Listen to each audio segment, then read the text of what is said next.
أفضل الأعمال التي تفعل في رمضان بعد الواجبات بعد الصيام أمور وردت عن النبي صلى الله عليه وسلم.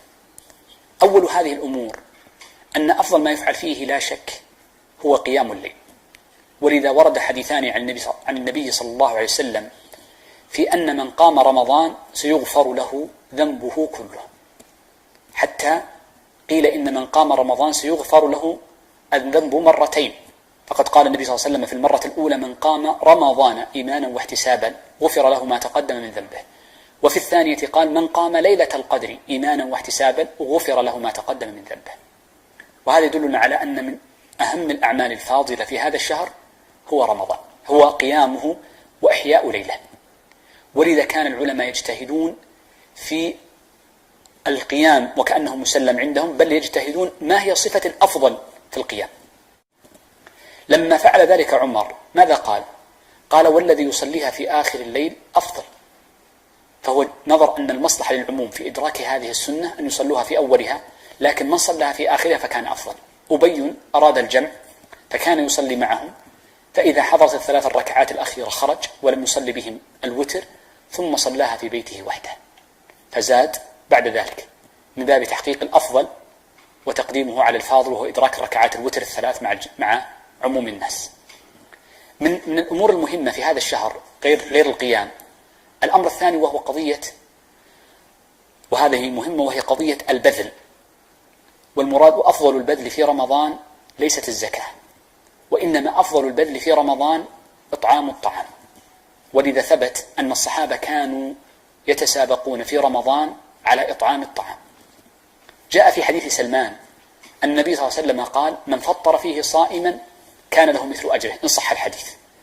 هذا الحديث كثير من أهل العلم يقول ليس المراد بفطره أي فطره أكلة الفطور، وإنما المراد أي إطعام في شهر رمضان. ولذا قالوا إن معاوية كان إذا وفد له الصحابة كانوا يتسابقون في الشام لإطعام الطعام في رمضان، فدل على أن مطلق الصدقة في هذا الشهر من باب الأفضل. طيب، بعض الناس قد يفعل فاضلا في هذا الوقت وهو إخراج الزكاة، فنقول إن إخراج الزكاة في رمضان فاضل، ولكن إخراجها في غير رمضان أفضل، لأنه إذا أخرجها في غير رمضان ما حرم نفسه الصدقات الزائدة عن الزكاة. وهذا يدلنا على أن الشخص إذا كان له اختيار في تقديم زكاته أو تأخيرها، فإن الأفضل أن لا ينشغل في شهر رمضان بإخراج زكاته، لأنها تأخذ الوقت منه والجهد، كما أن إخراج الزكاة في شهر رمضان خصوصا ربما تمنعه من تقديم البذول الأخرى والصدقات الأخرى. من الثالث، الأمر الثالث الذي هو الأفضل من الأعمال في هذا الشهر الفاضل يخصه على سبيل الخصوص، وهو ما يتعلق بقراءة القرآن.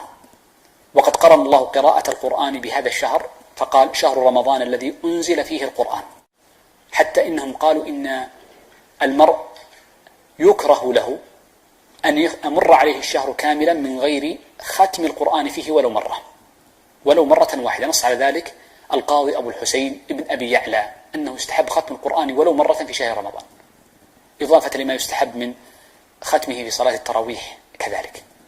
ولذا فإن من أفضل ما ينشغل فيه المرء في هذه الأيام هو القرآن قراءة وتلاوة، وأقل الفاضل فيه ختمه مرة، وما زاد فإنه يتحقق به بعض الفضل لا مطلقه.